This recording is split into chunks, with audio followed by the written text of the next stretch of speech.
In the unforgiving mountains of Afghanistan, where death whispers through every canyon and survival depends on a single heartbeat's timing, they said a woman could never belong among the elite. They said her hands were too small for the rifle, her shoulders too narrow for the burden, her heart too soft for the killing. The drill sergeants laughed when she walked into the Navy SEAL training compound. The seasoned operators smirked when she requested sniper school. Even her own teammates questioned whether she had what it took when bullets started flying and blood began to flow.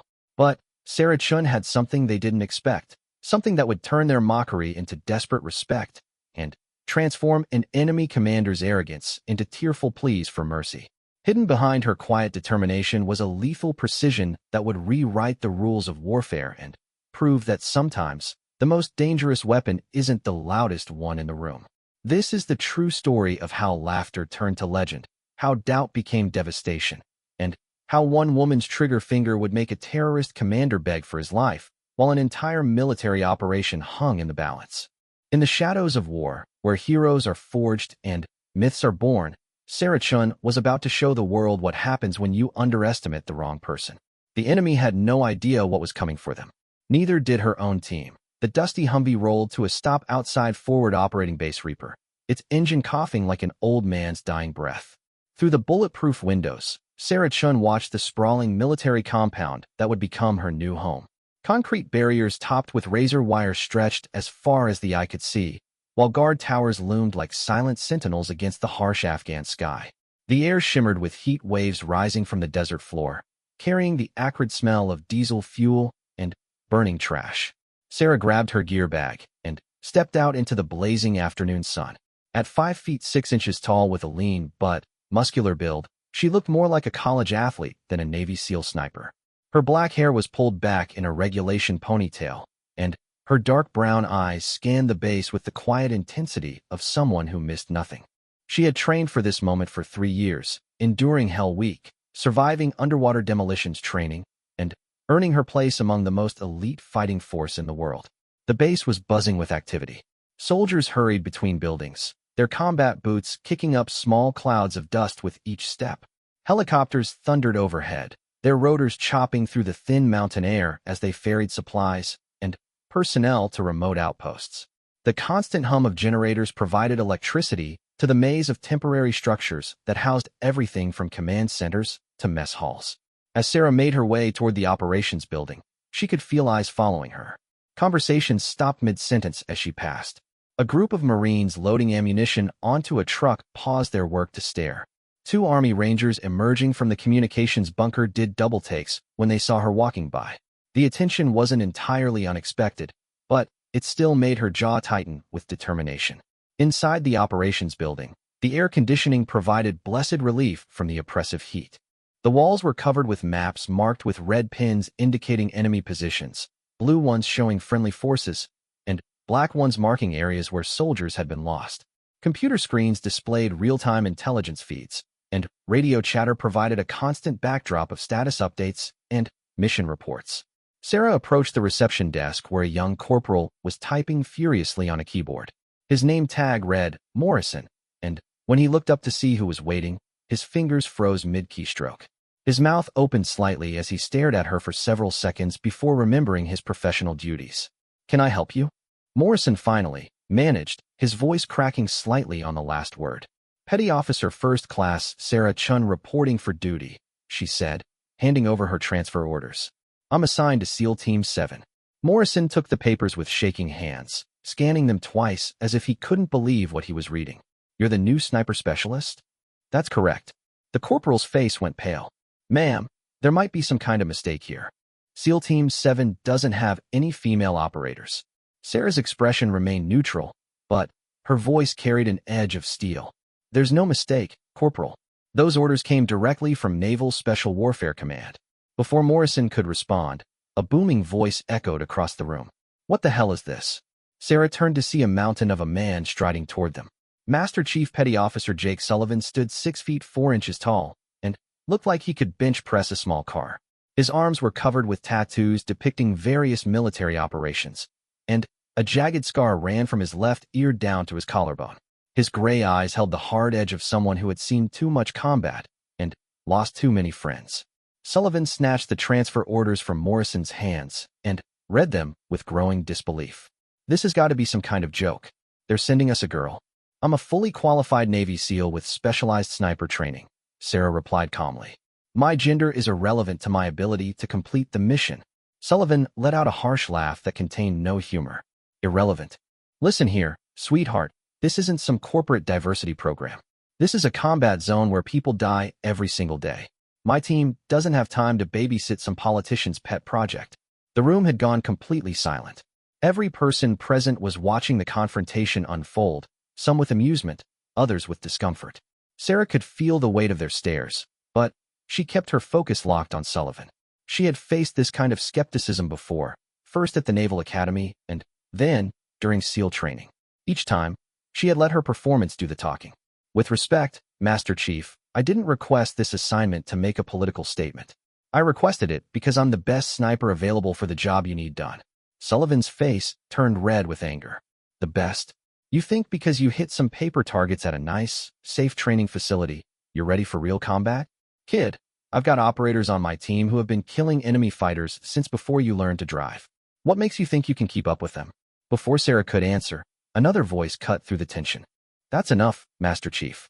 Colonel David Hayes entered the room with the quiet authority of a career officer who had earned respect through decades of service. He was a lean man in his 50s with graying hair and intelligent blue eyes that seemed to take in everything at once. Unlike Sullivan, Hayes looked at Sarah with curiosity rather than hostility. Colonel, Sullivan said, clearly struggling to control his temper. Sir, this has to be some kind of administrative error. We requested additional sniper support, not a diversity hire. Hayes took the transfer orders and examined them carefully. These orders are legitimate and come with some impressive recommendations. Petty Officer Chun graduated first in her sniper class and holds the record for longest confirmed kill during training exercises. Training exercises, Sullivan scoffed. That's not the same as real combat, sir. When the bullets start flying and people are dying around you, all that pretty training goes right out the window. This is no place for someone who's never been tested under fire. Sarah finally spoke up. I've been tested, Master Chief. I served 2 tours in Iraq with Naval Special Warfare Development Group before requesting transfer to a direct action unit. I have 17 confirmed kills and a Bronze Star with Valor for actions under fire. The room went even quieter if that was possible. Sullivan's expression shifted from dismissive anger to grudging surprise, while Hayes nodded with satisfaction.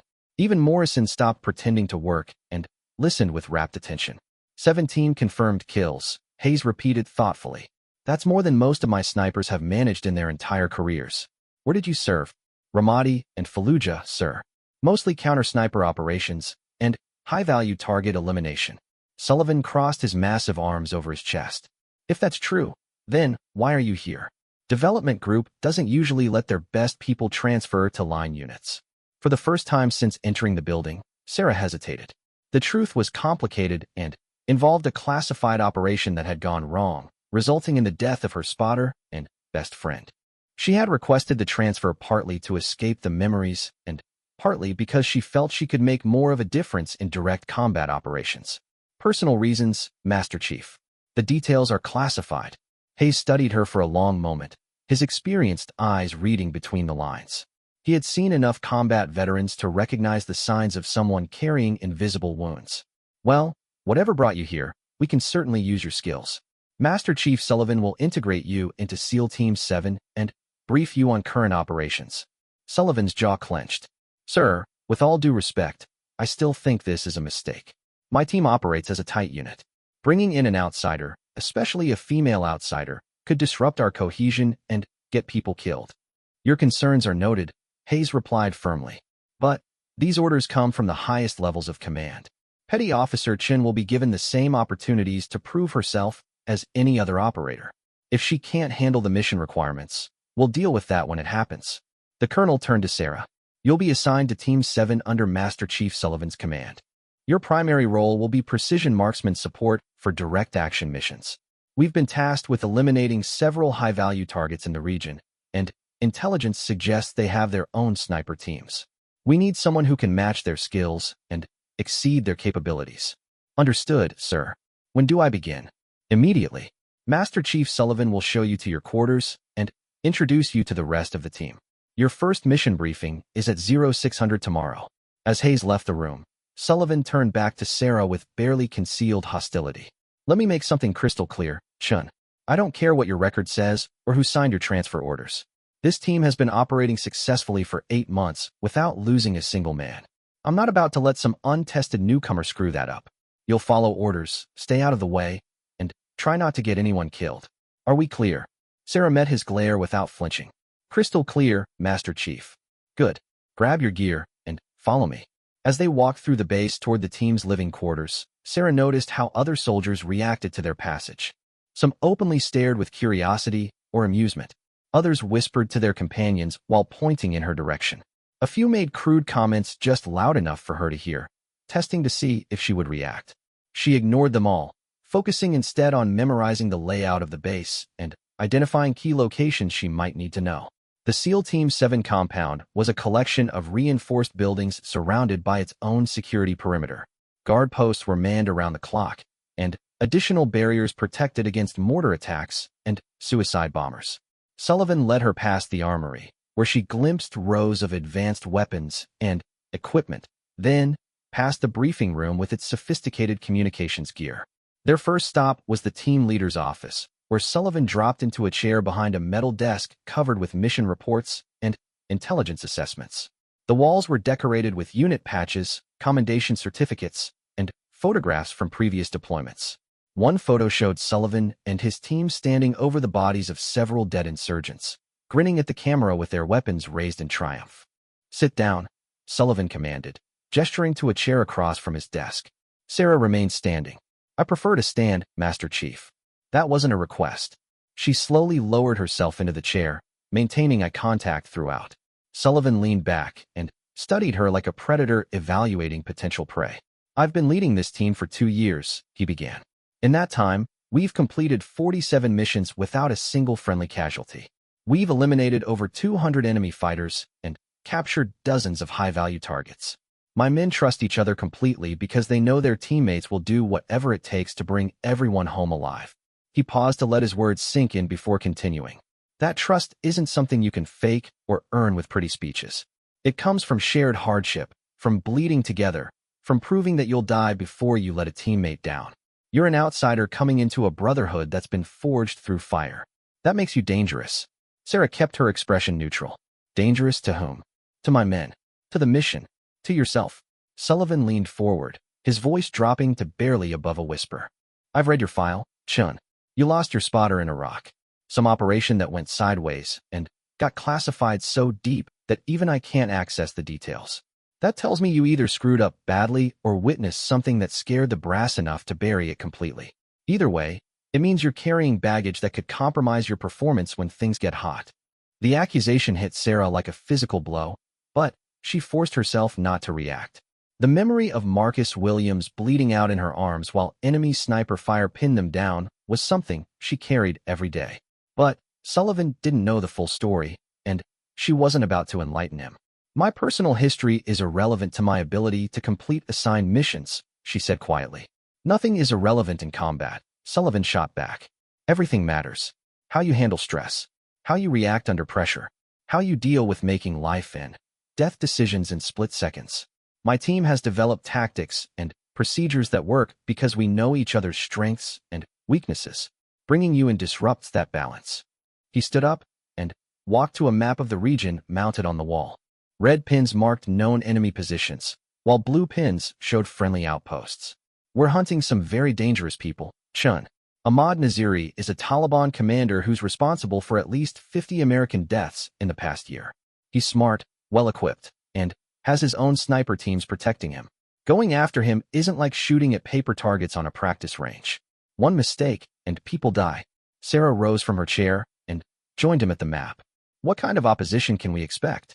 Sullivan glanced at her with surprise, perhaps not expecting her to ask tactical questions so quickly. Intelligence suggests Naziri has at least 3 trained snipers in his personal security detail. They're using modified Dragunov rifles with night vision scopes, and they know the terrain better than we do. Previous attempts to eliminate him have failed because his people always seem to know we're coming. Inside intelligence. That's what we think. Someone in the local population is feeding him information about our operations. It's made him almost impossible to approach. Sarah studied the map carefully, noting elevation changes, natural cover positions, and likely escape routes. Her tactical mind automatically began calculating angles and distances, identifying optimal positions for both offensive operations and defensive contingencies. What's the engagement range been for previous contacts? Anywhere from 400 to 800 meters. The terrain in this region makes longer shots difficult because of wind patterns and elevation changes. Sullivan watched her examine the map with growing interest despite his obvious reluctance to accept her presence. Why do you ask? I'm curious about their capabilities. If they're limiting themselves to 800 meters or less, it suggests they're either not confident in longer shots or their equipment isn't capable of precision at extended ranges. And what does that mean tactically? Sarah turned to face him directly. It means we might be able to engage them from ranges where they can't effectively return fire. My longest confirmed kill in Iraq was at 1,400 meters.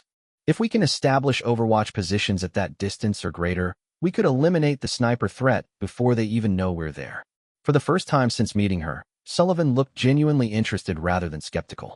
1,400 meters is a hell of a shot, especially in combat conditions. What were you using? Modified M24 with hand-loaded ammunition. 300 Winchester Magnum, 190 grain Sierra Match King bullets. I spent 3 months developing the perfect load for that specific rifle. Sullivan nodded slowly. That's some serious precision shooting. But this isn't Iraq, Chun. The altitude here affects ballistics differently, and the wind patterns are unpredictable. What worked there might not work here. Which is why I'll need to spend time on the range, zeroing my rifle, and developing new ballistic tables for local conditions, Sarah replied. How soon can I access the shooting range? Tomorrow morning, after the mission briefing. But first, you need to meet the rest of the team and get settled into your quarters. They left the office and walked to a nearby building that housed the team's living space. The interior was spartanly furnished with military-issue cots, lockers, and basic amenities. 5 men were present when they entered, and all conversation stopped as they noticed Sarah following Sullivan. Listen up, Sullivan announced. This is Petty Officer First Class Sarah Chun, our new sniper specialist. She'll be joining the team for upcoming operations. The silence stretched uncomfortably as the men studied her with varying degrees of curiosity and skepticism. Finally, a tall, lanky man with red hair and freckles stepped forward. His name tape read O'Malley, and he had the easy smile of someone who used humor to defuse tension. Well, I'll be damned, O'Malley said with a thick Boston accent. When the Master Chief said we were getting a new sniper, I figured it would be another knuckle-dragging mouth-breather like Rodriguez over there. He gestured toward a stocky Hispanic man who responded with a middle finger. Nobody mentioned we were getting someone who might actually improve the scenery around here. A few of the other men chuckled, but Sullivan silenced them with a glare. This isn't a social club, O'Malley. Chun is here to do a job, not entertain you idiots. I'm Sean O'Malley, the redhead continued, ignoring Sullivan's warning. Explosive specialist and part-time comedian. Don't let the Master Chief's charming personality fool you. He's actually a big softy once you get to know him. I seriously doubt that, Sarah replied with the hint of a smile. The stocky man Sullivan had identified as Rodriguez approached next. Miguel Rodriguez, weapons specialist. Don't mind O'Malley, he thinks he's funny, but the rest of us know better. He extended his hand, and Sarah shook it firmly. So you're really a sniper? Like a real one. Real as it gets. Outstanding. Maybe now we can finally outshoot those Taliban bastards who've been giving us grief. The remaining team members introduced themselves in turn. There was James Doc Patterson, a Navy corpsman from Tennessee who served as the team's medic. David Kim was the communications specialist, a quiet man from California who handled all electronic warfare and intelligence gathering. The last member was Tommy Tank Williams, a massive man from Texas who served as the team's heavy weapons specialist and demolitions expert. Each man shook Sarah's hand and offered polite greetings, but she could sense the underlying tension. They were professional soldiers who would work with her because orders demanded it, but they hadn't yet decided whether to accept her as a true teammate. That acceptance would have to be earned through performance under fire. Sullivan assigned her a cot in the corner of the main sleeping area, along with a locker for personal gear. Chow is at 1800 hours in the main mess hall. Mission briefing is at 0600 sharp in the operations center. Don't be late. Understood, Master Chief. As Sullivan left, the atmosphere in the room relaxed slightly. O'Malley perched on the edge of his cot and grinned at Sarah. So, Chen, what's your story? What brings a nice girl like you to a hellhole like this? Long story, she replied while unpacking her gear. We've got time. It's not like there's much entertainment around here. Sarah looked around at the expectant faces surrounding her. These men would be risking their lives alongside her in the coming days, and some level of personal connection might be necessary for effective teamwork. But she also knew that revealing too much about her past could invite questions she wasn't prepared to answer. I grew up in San Francisco, she began carefully. My father was a Marine, and my mother was a nurse. They taught me to shoot when I was 12 years old, and I found out I had a natural talent for it. Joined the Navy right after high school, made it through SEAL training, and specialized in precision shooting. Natural talent is one thing, Rodriguez said. But SEAL training washes out 90% of the people who try it. What made you different? Sarah considered the question carefully. The truth was that she had succeeded through a combination of physical conditioning, mental toughness, and sheer stubborn determination to prove that she belonged. But there was also something else, a cold, calculating part of her mind that could remain calm and focused even when everything around her descended into chaos. I don't quit, she said simply. Kim spoke for the first time since introductions. That's good, because where we're going, quitting gets you killed. These Taliban fighters aren't like the insurgents in Iraq or Syria. They're mountain people who've been fighting foreign invaders for generations. They know this terrain like we know our own backyards. Which is why we need every advantage we can get, Doc Patterson added. If Chun here can reach out and touch these guys from longer ranges than they're expecting, it might be enough to tip the balance in our favor. Tank Williams, who had remained silent throughout the conversation, finally spoke up. His voice was a deep rumble that seemed to come from somewhere around his boots. The real question isn't whether she can shoot. The real question is whether she can kill when the time comes. Putting holes in paper targets is one thing. Putting holes in human beings is something else entirely. The room went quiet again as everyone considered his words. Sarah met Tank's stare without flinching. I've killed 17 enemy combatants in Iraq. If you're asking whether I have the stomach for combat, the answer is yes. Iraq was different, Tank replied. Most of those engagements were in urban areas with clear lines between friendlies and hostiles. Out here, the enemy blends in with the civilian population. Sometimes the difference between a legitimate target and an innocent bystander is nothing more than whether they're carrying a weapon at that particular moment. Can you make that call in a split second when someone's life depends on your decision? Sarah thought about Marcus Williams again, about the impossible choice she had faced in those final moments before he died. She had made the hard call then, and she would make it again if necessary. Yes. Tank nodded slowly. We'll see. The conversation moved on to lighter topics as the men shared stories about previous missions and complained about various aspects of life on the base. Sarah listened mostly, contributing only when directly asked a question. She was learning about their personalities, their relationships with each other, and their individual strengths and weaknesses. This information would be crucial when they finally went into combat together. As evening approached, the team made their way to the mess hall for dinner. The large room was filled with soldiers from various units, and Sarah noticed how conversations tended to stop when she passed by tables. Word of her arrival had clearly spread throughout the base, and everyone wanted to get a look at the female SEAL. They found seats at a table near the back of the room, where the noise level provided some privacy for conversation. The food was typical military fare: overcooked meat, vegetables that had lost their color, and bread that could probably stop a bullet. But Sarah had eaten worse during survival training, so she dug in without complaint. So what do you think of our little slice of paradise? O'Malley asked between bites of what might have been chicken. It's certainly remote, Sarah replied diplomatically. Remote doesn't begin to cover it, Rodriguez laughed. This place is so far from civilization that the mail takes 2 weeks to get here, and that's if the helicopter doesn't get shot down on the way. The isolation has its advantages, Doc Patterson pointed out. When we go out on operations, we don't have to worry about journalists or politicians looking over our shoulders. We can focus on completing the mission without outside interference. Kim nodded in agreement. Plus, the enemy can't easily infiltrate a base this remote. In more populated areas, you never know who might be feeding information to the other side. That reminds me, Tank said, turning to Sarah. Has anyone briefed you on the local threat situation? Master Chief Sullivan mentioned that Ahmad Naziri has been targeting American forces in the region. Naziri's just the beginning, Tank replied grimly. Intelligence suggests he's part of a larger network that's planning something big. They've been moving weapons and personnel into the area for months, and we think they're preparing for a major offensive. What kind of offensive? Nobody knows for sure, but the pattern suggests they're planning coordinated attacks on multiple targets. Forward operating bases, supply convoys, maybe even the main base at Bagram. If they succeed, it could destabilize the entire region. Sarah absorbed this information while considering the tactical implications. A coordinated enemy offensive would require significant planning and resources, which meant there were probably multiple high-value targets that needed to be eliminated before they could execute their plans.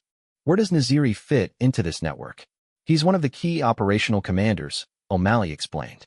Intelligence thinks he's responsible for coordinating sniper teams and training programs.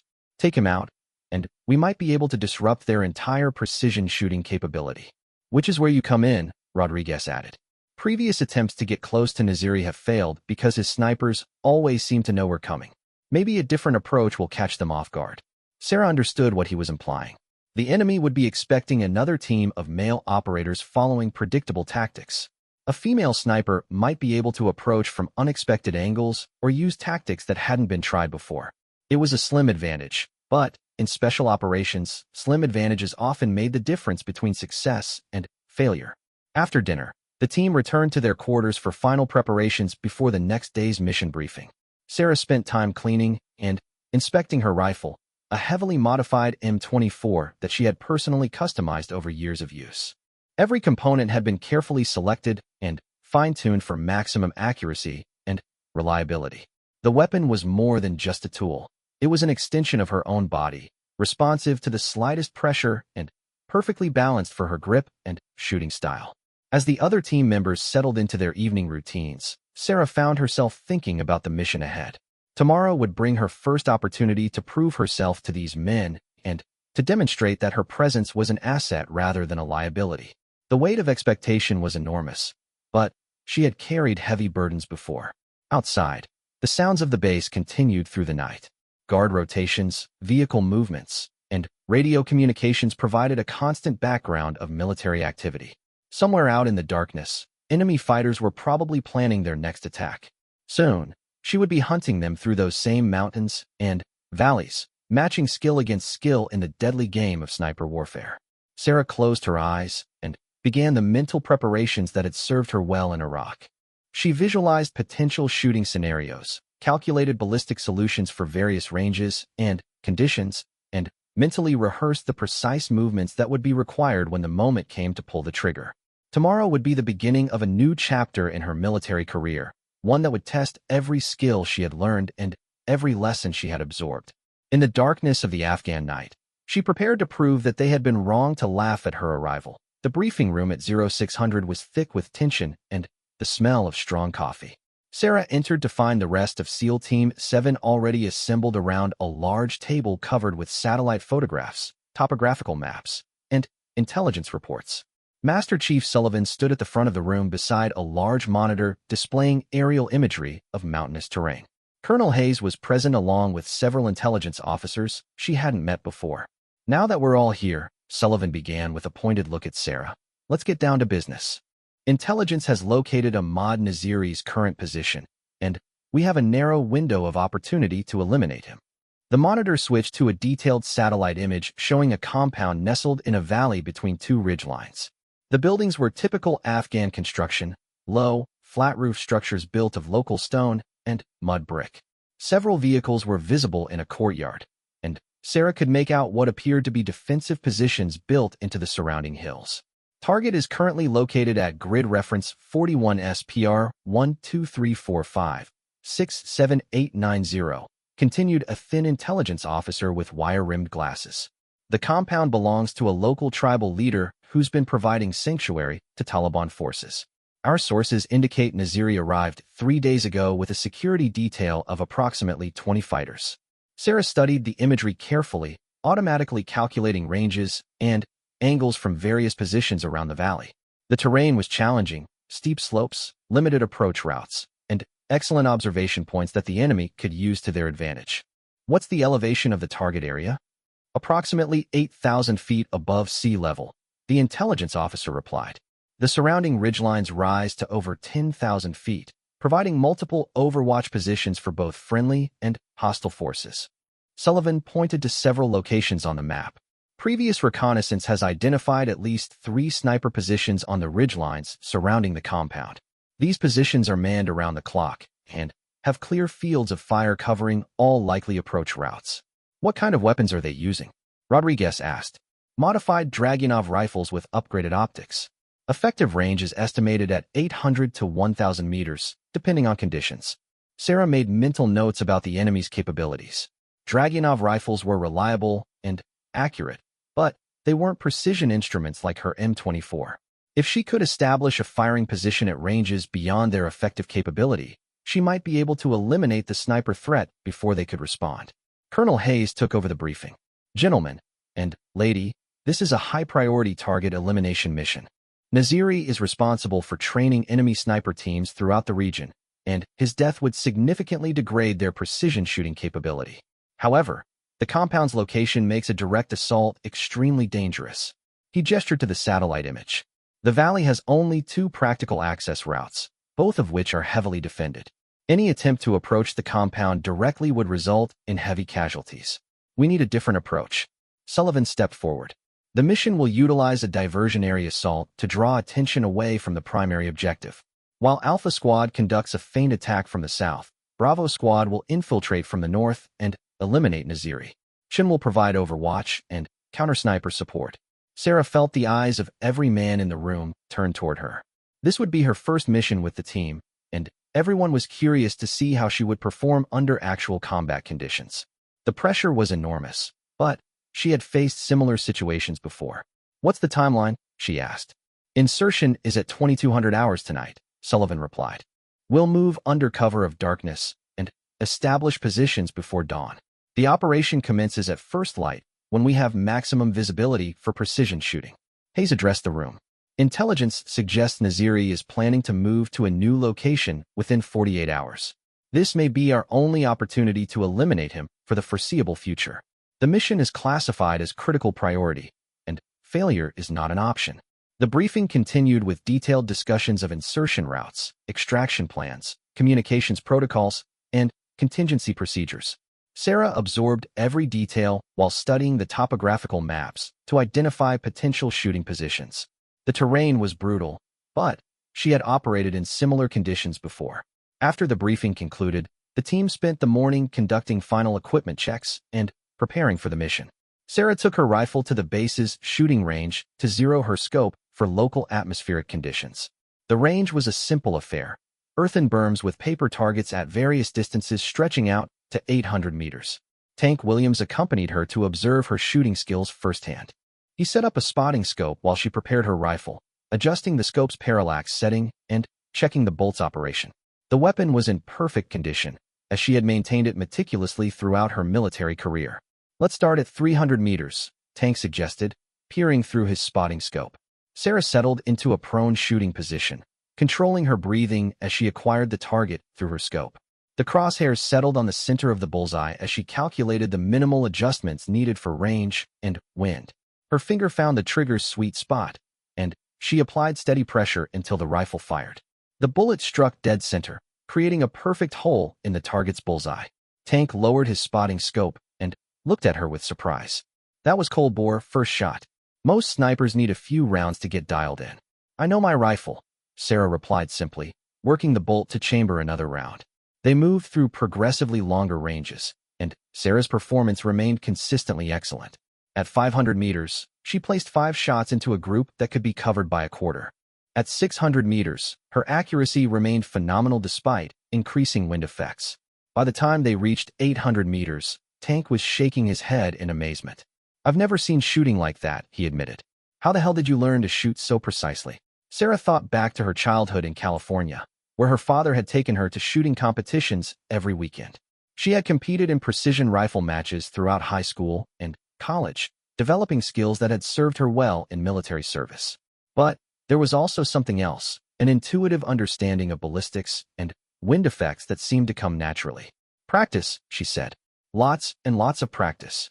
They returned to the team area where the other operators were conducting their own preparations. O'Malley was checking demolition charges, Rodriguez was cleaning weapons, and Doc Patterson was organizing medical supplies. Kim was testing communications equipment while Sullivan reviewed mission plans one final time. "How did she do?" Sullivan asked Tank quietly, though Sarah could hear every word. "Best shooting I've ever seen," Tank replied honestly. "If she can perform like that under combat conditions, we might actually have a chance of taking out those enemy snipers." Sullivan looked skeptical. Range shooting is different from combat shooting. When people are shooting back at you, all that pretty marksmanship can go right out the window. "Maybe," Tank said, "but I've got a good feeling about this one." The afternoon passed quickly as final preparations were completed. Sarah reviewed satellite imagery one more time, memorizing terrain features and potential shooting positions. She also studied intelligence reports about enemy capabilities and tactics, looking for patterns that might give her an advantage. As evening approached, the team gathered for a final meal before departure. The mood was subdued as each man focused on the mission ahead. Sarah noticed that the casual banter from the previous day had been replaced by professional concentration. These were experienced operators who understood the serious nature of what they were about to attempt. "Listen up," Sullivan addressed the team. "Tonight's mission is going to test all of our skills. The enemy knows this terrain better than we do, they're well armed, and they've had time to prepare defensive positions. Our only advantages are superior training, better equipment, and the element of surprise." He looked directly at Sarah. "Chun, you'll be our ace in the hole.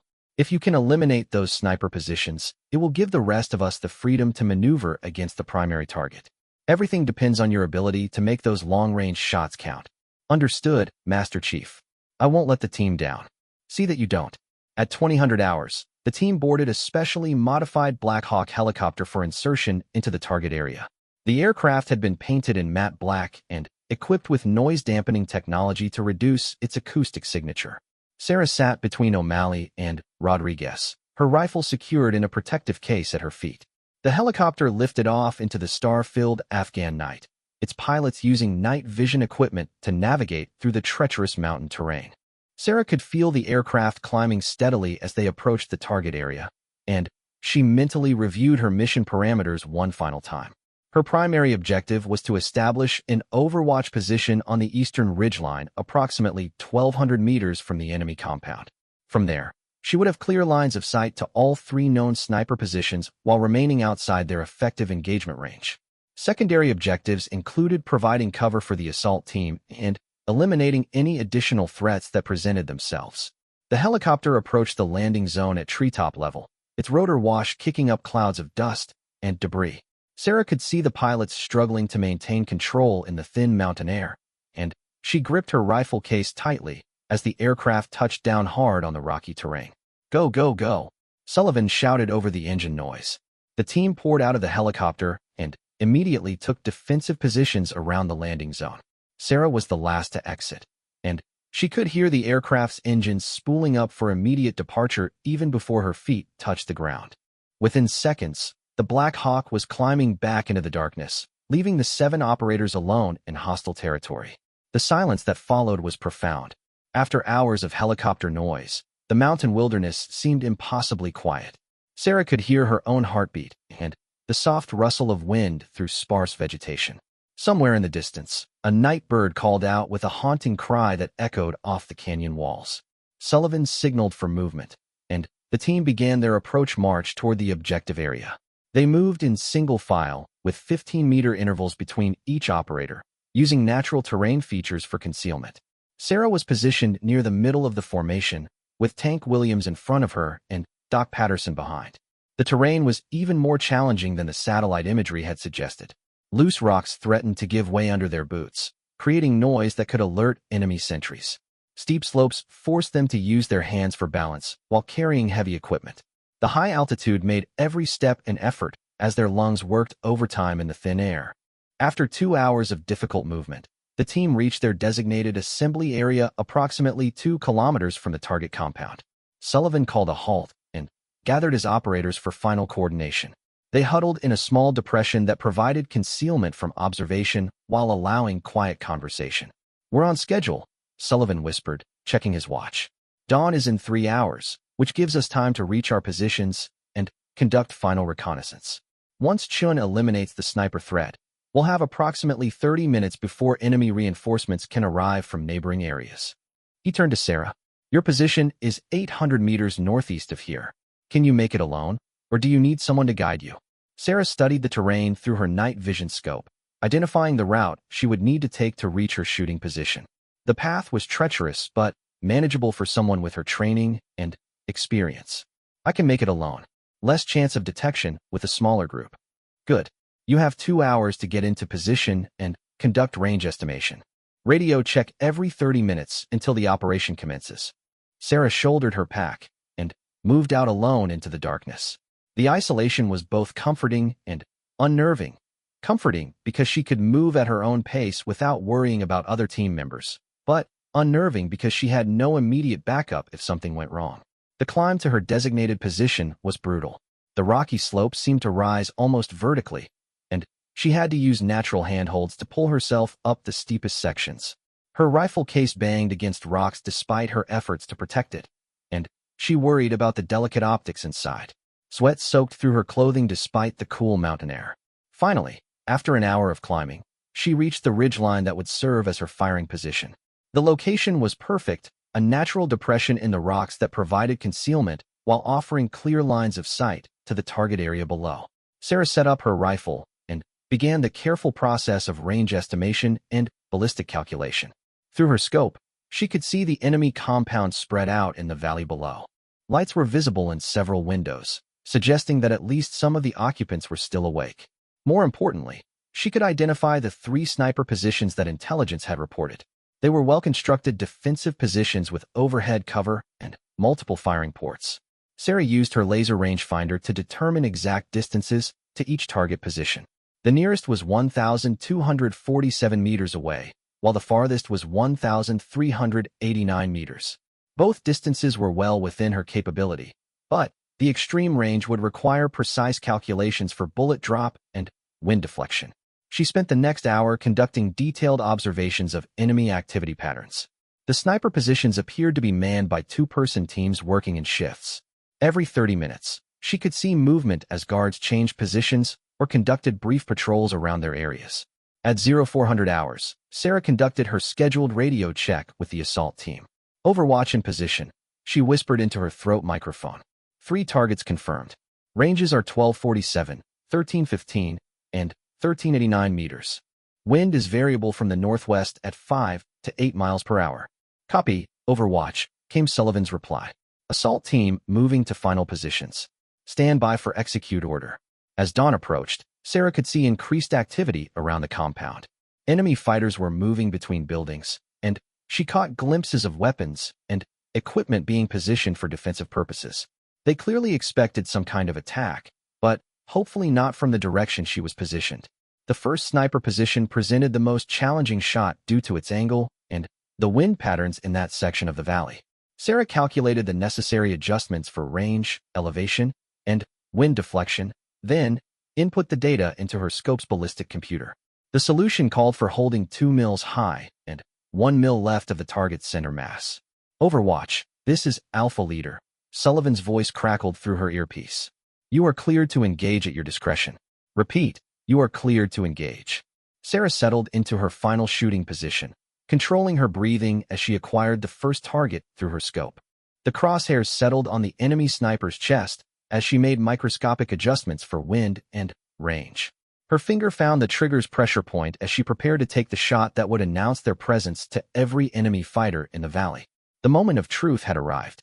In the next few seconds, Sarah Chun would either prove herself to be the precision marksman her record claimed, or she would fail under the pressure of real combat conditions. The lives of 6 teammates depended on her ability to eliminate threats they couldn't even see from their positions. Sarah's breathing slowed to almost nothing as she focused every fiber of her being on the shot. The rifle became an extension of her body, the scope an extension of her eyes. Time seemed to slow as her finger applied steady pressure to the trigger, and the familiar crack of her rifle echoed across the mountain valley. Through her scope, she watched the enemy sniper's body jerk backward as the 190-grain bullet struck him in the center of his chest.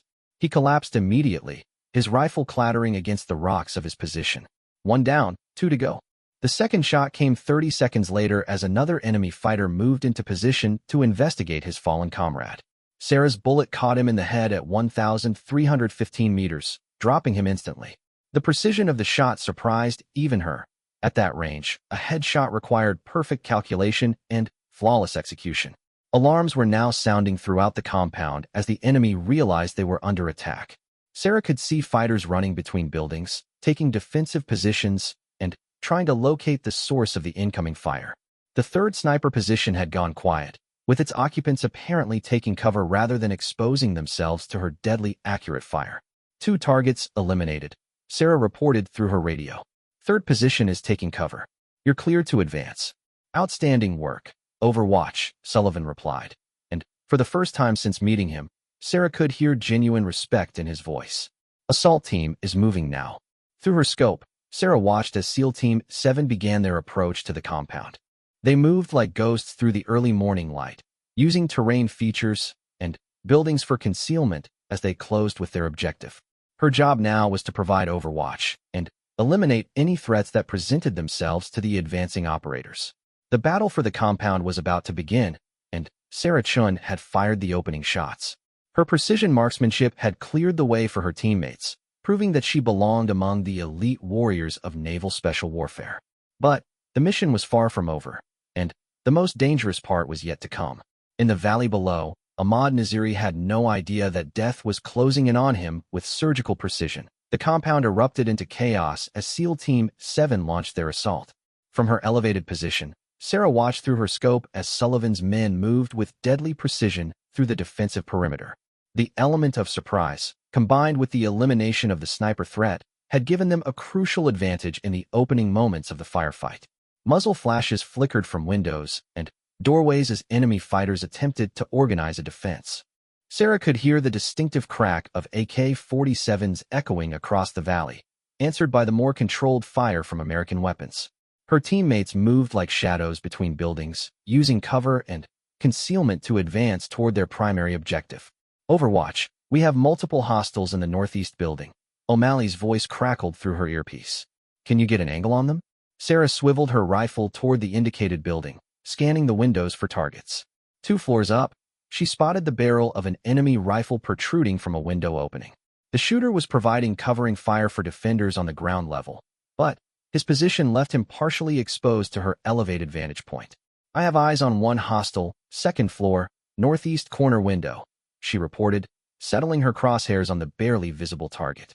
Range is 1,360 meters. The shot was challenging because she could only see a small portion of the enemy fighter's body. Sarah had to wait for him to lean further out of the window to engage targets below. When he finally exposed enough of his torso for a clean shot, she squeezed the trigger. The bullet struck the enemy fighter in the shoulder, spinning him around and causing him to drop his weapon. He disappeared from the window immediately, either dead or severely wounded. Either way, he was no longer a threat to the advancing SEAL team. Target neutralized, Sarah reported. Good work, Sullivan's voice came through the radio. We're breaching the main building now. Sarah watched as Rodriguez and Tank approached the compound's central structure, where intelligence suggested Ahmad Naziri was located. The building was larger than the others, constructed of reinforced concrete with few windows. Multiple entry points had been identified during mission planning, but the team was focusing on a rear entrance that offered the best cover from defensive fire. Doc Patterson and Kim provided security while O'Malley prepared explosive charges to breach the door. The charges detonated with a sharp crack that echoed across the valley, followed immediately by the team's entry into the building. Sarah lost sight of them as they disappeared inside, leaving her to provide overwatch for the exterior of the compound. We're inside, Sullivan reported. Multiple rooms to clear. Overwatch, keep us posted on any external movement. Sarah's scope swept across the compound, watching for signs of reinforcement or attempts to escape. The initial assault had been so swift and violent that most defenders were still trying to understand what was happening.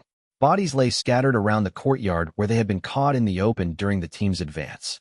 Suddenly, movement caught her attention near the compound's main gate. A group of enemy fighters was attempting to establish a defensive position using 2 pickup trucks for cover.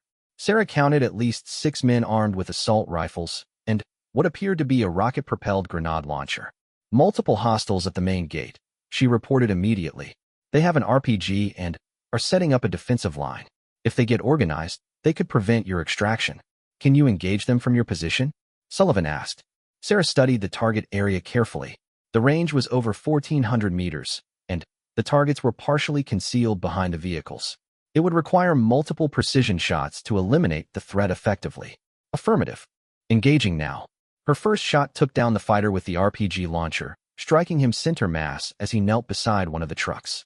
The heavy weapon fell to the ground as his body slumped forward.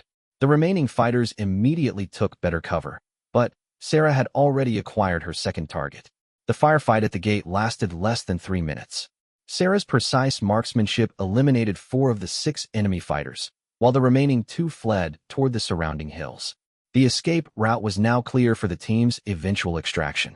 Inside the main building, the clearing operation was proceeding room by room. Sarah could hear muffled explosions and gunfire as her teammates encountered resistance from defenders who had barricaded themselves inside. The structure was larger than it had appeared from the outside, with multiple levels and a complex layout that slowed their progress. We've got him cornered on the second floor, Sullivan reported after 20 minutes of fighting. Naziri is in the back room with at least 3 bodyguards. They've barricaded the door and are threatening to detonate explosives if we attempt to breach. This was a complication they had anticipated during mission planning. High-value targets often carried suicide devices or had pre-positioned explosives to prevent capture. The challenge was eliminating Naziri before he could destroy himself and take valuable intelligence with him. Sarah studied the building's exterior, looking for any tactical advantage she might provide. The windows on the second floor were small and positioned high on the walls, making direct fire support difficult from her current angle. However, she noticed that one window appeared to provide a partial line of sight into the room where Naziri was located. I might be able to get an angle through the northwest window, she reported. The glass is intact, but I can see movement inside the room. Negative, Sullivan replied immediately. The angle is too steep, and we don't have confirmation of target identification. We need to breach and clear the room directly. Wait, came Tank's voice. Chen might be onto something. If she can take out 1 or 2 of the bodyguards through that window, it might give us the advantage we need to make the breach safely. Sarah adjusted her position slightly to get the best possible angle on the target window. Through her scope, she could see shadowy figures moving inside the room, but the distance and angle made positive identification nearly impossible. One wrong shot could eliminate a hostage or compromise the entire mission. I need better target identification, she said. Can someone create a distraction to get them to move toward the window? Stand by, Sullivan replied. O'Malley, put a small charge on the door to get their attention. Don't breach, just make noise. The explosive charge detonated with a sharp bang that shook the entire building. Almost immediately, Sarah saw figures moving toward the window as the defenders tried to determine what was happening outside their room. One man leaned close to the glass, peering out toward the courtyard below. Sarah's scope revealed a bearded face with intense dark eyes scanning the area outside. The man was wearing traditional Afghan clothing, but there was something about his bearing that suggested military training. More importantly, he matched the physical description of Ahmad Naziri from the intelligence briefings. I have positive identification on the primary target, Sarah whispered into her radio. He's at the window now. The shot was one of the most challenging she had ever attempted. The target was over 1,300 meters away, positioned behind glass that would deflect her bullet, and moving unpredictably as he tried to observe the courtyard below. Sarah had to calculate not only the normal ballistic factors, but also the effect of shooting through the window. She waited for Naziri to become stationary, holding her breath as the crosshairs settled on his center mass. The glass would cause the bullet to fragment slightly, reducing its effectiveness, so she aimed for the largest target area available. Her finger found the trigger's sweet spot as she prepared to take the shot that would complete their primary mission objective. The rifle's report echoed across the valley as the bullet shattered the window and struck Ahmad Naziri in the chest. Through her scope, Sarah watched him stagger backward and collapse inside the room. Whether he was dead or merely wounded was impossible to determine from her position, but he was clearly out of the fight. Target down, she reported. Naziri is hit and down. Outstanding. Sullivan's voice carried both relief and excitement. Moving to breach now. The final assault on the barricaded room lasted only minutes. With their leader down and facing overwhelming firepower from the breaching charges, the remaining bodyguards quickly surrendered. Sullivan's team secured the room and confirmed that Ahmad Naziri was indeed dead, killed by Sarah's long-range precision shot. Primary objective complete, Sullivan reported to headquarters. High-value target is confirmed Kia. Beginning intelligence gathering and prepare for extraction. Sarah maintained her overwatch position while the team searched the compound for documents, weapons, and other intelligence materials. The surrounding area remained quiet, with no signs of enemy reinforcements approaching. The speed and violence of the assault had apparently caught the defenders completely off guard. 20 minutes later, extraction helicopters appeared on the horizon. Sarah could hear the distinctive sound of rotor blades echoing off the canyon walls as two Blackhawks approached the landing zone near the compound. The aircraft would remain on the ground for only a few minutes, just long enough to collect the team and any captured materials. Overwatch, begin moving to the extraction point, Sullivan ordered. Sarah quickly disassembled her rifle and packed her equipment for the descent from her elevated position. The climb down was easier than the ascent had been, but she still had to move carefully to avoid loose rocks that could cause a dangerous fall. By the time she reached the landing zone, the helicopters were already on the ground with their engines running. The team moved quickly toward the aircraft, carrying document cases and equipment that had been captured during the raid. Sarah was the last to board, and she could see the relief on everyone's faces as the helicopter lifted off and began climbing away from the target area. How many confirmed kills? Sullivan asked as they settled in for the flight back to base. Sarah thought carefully about the question. She had eliminated at least 6 enemy fighters during the operation, including the primary target. 6 confirmed, possibly 7 if that first sniper didn't survive his wounds. 7 kills in one operation, O'Malley said with obvious admiration. That's got to be some kind of record. What matters is that we completed the mission without friendly casualties, Sarah replied. Individual statistics don't mean anything if the team doesn't make it home. Sullivan nodded approvingly. That's the right attitude. But, I'll admit, your shooting today was exceptional. I've never seen anyone make shots like that under combat conditions. Tank Williams leaned forward from his seat across the helicopter's cabin. That shot through the window was pure artistry. I wouldn't have believed it was possible if I hadn't been there to witness it. The praise from her teammates felt good, but Sarah knew that one successful mission didn't necessarily mean complete acceptance. She had proven her shooting skills under fire, but there would be other challenges ahead. The enemy would learn from this defeat and adapt their tactics accordingly. What's our next mission? She asked Sullivan. Intelligence is still analyzing the materials we captured today. Once they determine what Naziri was planning, we'll probably be tasked with follow-up operations to disrupt his network. As the helicopter flew through the mountain valleys toward their base, Sarah reflected on the day's events. The mission had been a complete success, with the primary target eliminated and valuable intelligence captured. More importantly, she had proven to herself and her teammates that she could perform under the extreme pressure of combat operations. But she also knew that word of her performance would spread quickly through the special operations community. Enemy commanders would learn that American forces now had a precision marksman capable of making kills at ranges they had previously considered safe. They would adapt their tactics, improve their security, and make future operations more challenging. The next phase of the war was about to begin, and Sarah Chun had just announced her presence on the battlefield in the most dramatic way possible. The enemy would be watching for her now, and they would be planning their response to the new threat she represented. Back at Forward Operating Base Reaper, the debriefing session lasted for hours as intelligence officers analyzed every detail of the operation. Sarah's precise account of her observations and engagements provided valuable information about enemy capabilities and defensive tactics. The captured documents revealed details about planned attacks that would allow coalition forces to take preventive action. This intelligence is going to save American lives, Colonel Hayes told her privately after the formal debriefing concluded. Your performance today exceeded all expectations and demonstrated the value of precision marksmanship in special operations.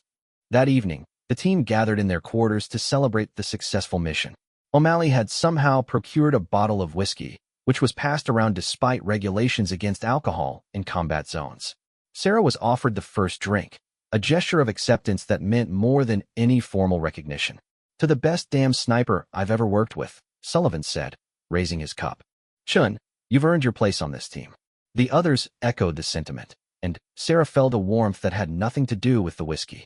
These men had accepted her not because of her gender or any political considerations, but because she had proven herself under fire. In the dangerous world of special operations, there was no higher compliment. But, as the celebration continued, Sarah's mind was already focused on future challenges. Intelligence reports suggested that Naziri's death would create a power vacuum among enemy forces, leading to increased competition and possibly more aggressive tactics. The war was far from over, and her reputation as a precision marksman would make her a prime target for enemy retaliation. Somewhere in the mountains surrounding their base, enemy commanders were already planning their response to the day's events.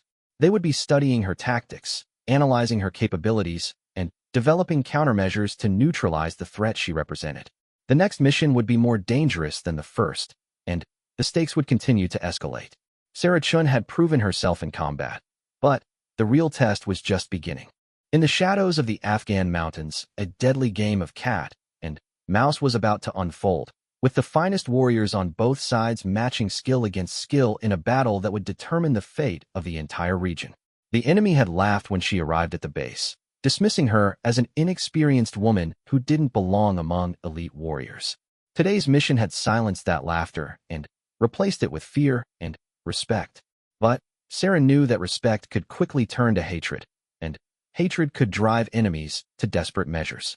As she cleaned her rifle one final time before sleep, Sarah Chun prepared for the challenges ahead. The war was entering a new phase, and she would be at the center of the coming storm. 3 weeks after the successful elimination of Ahmad Naziri, intelligence reports began painting a disturbing picture. The Taliban had not simply absorbed the loss of their top sniper instructor and moved on. Instead, they had done something unprecedented in the history of the Afghan conflict. They had hired outside help. Sarah sat in the briefing room at 0600 hours, studying satellite photographs that showed increased enemy movement throughout the region. New faces had appeared in intercepted communications, and weapon signatures suggested equipment far more sophisticated than typical Taliban resources could provide. "Gentlemen and lady," Colonel Hayes began grimly, "we have a problem. The intelligence gathered from the Naziri operation has been analyzed, and the results are concerning. It appears that our success has prompted an escalation we didn't anticipate." The main screen displayed photographs of various individuals, none of whom looked like typical Afghan fighters. Their equipment was modern, their tactics sophisticated, and their apparent training levels far exceeded anything previously encountered in the region. "Meet our new opposition," Hayes continued. "Foreign fighters from various backgrounds, but with one common specialty: precision marksmanship. Intelligence suggests they've been specifically recruited to counter our sniper capabilities." Sarah felt a chill run down her spine as she studied the images. These weren't local insurgents learning to shoot on captured weapons. These were professional soldiers with military-grade equipment and extensive training. Her success against Naziri had apparently prompted the enemy to escalate their own capabilities dramatically. Master Chief Sullivan leaned forward in his chair. "Sir, what kind of backgrounds are we looking at?" "Former Spetsnaz, ex-military from various Eastern European countries, and at least one individual who appears to be a former Western Special Forces operator." Hayes paused to let that information sink in. "They're being paid substantial sums to eliminate specific American targets, with priority given to our precision marksmen." The implication was clear. Sarah's reputation as the sniper who had killed Ahmad Naziri had made her a prime target for retaliation. The enemy wasn't just bringing in better shooters, they were bringing in hunters specifically trained to kill other snipers. "What's our intelligence on their capabilities?" Tank Williams asked. "Significantly enhanced compared to local fighters. We're seeing evidence of .50 caliber rifles, advanced optics, and sophisticated ammunition. More importantly, these individuals understand Western tactics and equipment. They know how we operate, and they're planning accordingly." Sarah absorbed this information while considering the tactical implications. Fighting against local insurgents was challenging, but predictable. Facing professional soldiers who understood special operations tactics would be an entirely different kind of warfare. Every technique she had learned, every advantage she had relied upon, might now be known to her opponents. "Has there been any specific intelligence about targets?" she asked. Hayes nodded grimly. "Intercepted communications suggest they have detailed information about our operations, including personnel files on key individuals. Your name has been mentioned specifically, Petty Officer Chun." The room went silent as everyone processed this information. Sarah had expected retaliation for her role in eliminating Naziri, but She hadn't anticipated such a sophisticated and personal response. The enemy had essentially declared a private war against her. What are our options? Sullivan asked. We can either extract Chun and rotate her out of the area, or we can use this situation to our advantage, Hayes replied.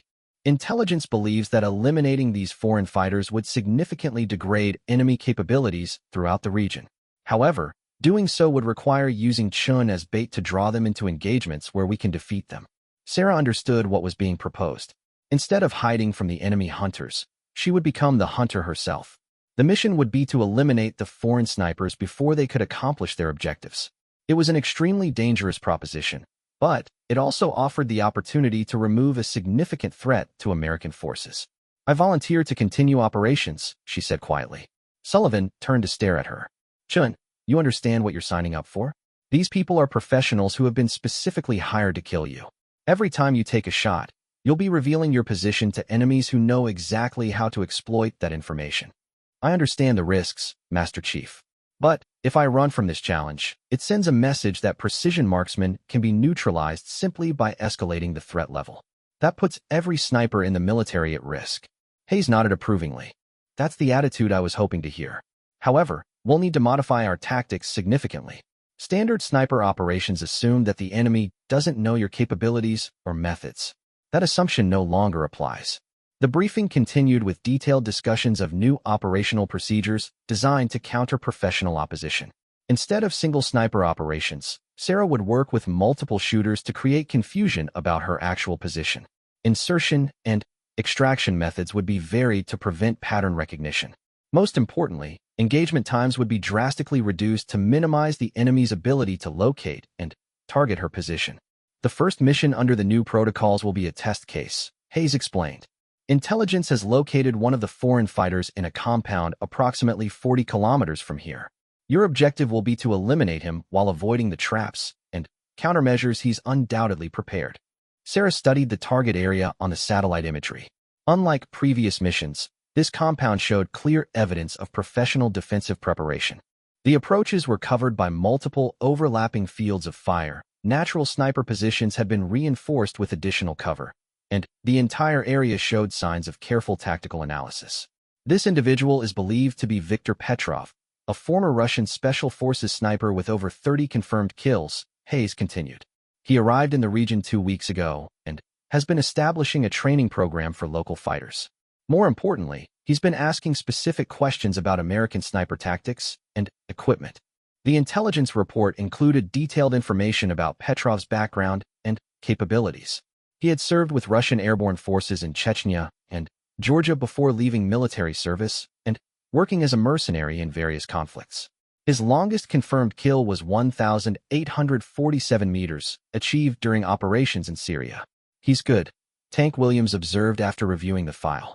But his longest shot is only about 400 meters beyond Chen's capability. That might give us a tactical advantage. Sarah wasn't so sure. Range was important, but it wasn't the only factor in sniper warfare. Petrov's experience with counter-sniper operations might be more valuable than raw shooting distance. He would know how to set traps, create false positions, and use decoys to draw out enemy marksmen. What's the timeline for this mission? She asked. 48 hours. Petrov is scheduled to move to a new location, so we have a narrow window of opportunity. The next 2 days were spent in intensive preparation. Sarah worked with the team to develop new tactical approaches that would counter professional opposition. They studied Petrov's known methods, analyzed the target area for potential ambush sites, and developed multiple contingency plans for various scenarios. The biggest challenge was breaking her own habits. Sarah had developed standard procedures over years of combat operations, and those procedures had been successful against typical enemy forces. But Petrov would be expecting those same tactics and planning countermeasures accordingly. She needed to think differently, act unpredictably, and avoid any patterns that could be exploited. On the morning of the mission, the team conducted final equipment checks and reviewed the operational plan one last time. Sarah's rifle had been reconfigured with a new barrel and scope combination that would change her ballistic signature. Even her ammunition had been switched to a different grain weight to alter the sound and trajectory characteristics that enemy listeners might recognize. The insertion was conducted at night using a different helicopter approach than previous missions. Instead of landing near the target area, the aircraft dropped the team 20 kilometers away, requiring a long approach march through difficult terrain. The extra distance and time would hopefully prevent the enemy from detecting their presence and preparing defensive measures. As they moved through the darkness, Sarah noticed how different this mission felt compared to their previous operations. Every sound seemed amplified, every shadow potentially concealed an enemy position. The knowledge that professional opponents were waiting for them created a level of tension she had never experienced before. The team established their forward observation post in a series of caves approximately 3 kilometers from the target compound. The position offered excellent concealment while providing clear lines of sight to the objective area. More importantly, it was not an obvious sniper location, which might give them the element of surprise they needed. Through her scope, Sarah could see that the compound below was significantly different from previous targets. The defensive positions were professionally constructed, the patrol patterns showed military discipline, and the entire area radiated the kind of deadly efficiency that only came from extensive training. "I count at least 12 fighters visible," she reported quietly. "Their movement patterns suggest military training rather than typical insurgent behavior." Sullivan studied the compound through his own binoculars. "I see what you mean. These guys know what they're doing." The observation continued for several hours as the team mapped enemy positions and identified potential target locations. Sarah was looking for any sign of Viktor Petrov himself, but the Russian sniper was apparently too experienced to expose himself carelessly. Finally, just after dawn, she spotted movement in a second-story window of the main building. A figure appeared briefly, scanning the surrounding terrain with binoculars before disappearing back inside. The glimpse had been too brief for positive identification, but something about the person's movements suggested professional training. "Possible target in the main building, second floor," she whispered into her radio. "Can you get a clean shot?" Sullivan asked. Sarah studied the window carefully. The angle was challenging, the range was over 1,300 meters, and she had no way to confirm target identification. More importantly, taking the shot would reveal her position to any enemy counter-snipers in the area. "Negative. The angle is too steep, and I don't have positive identification." They settled in to wait for a better opportunity. Sarah knew that patience was crucial in this type of engagement. Rushing a shot against professional opposition could be fatal, both for her and for her teammates. An hour later, her patience was rewarded. The figure appeared in the window again, this time remaining visible long enough for Sarah to study him through her scope. The man was Caucasian, approximately 40 years old, with the kind of alert, watchful demeanor that suggested military background. He matched the physical description of Viktor Petrov from the intelligence briefings. But, as Sarah prepared to take the shot, something made her hesitate. The target was standing in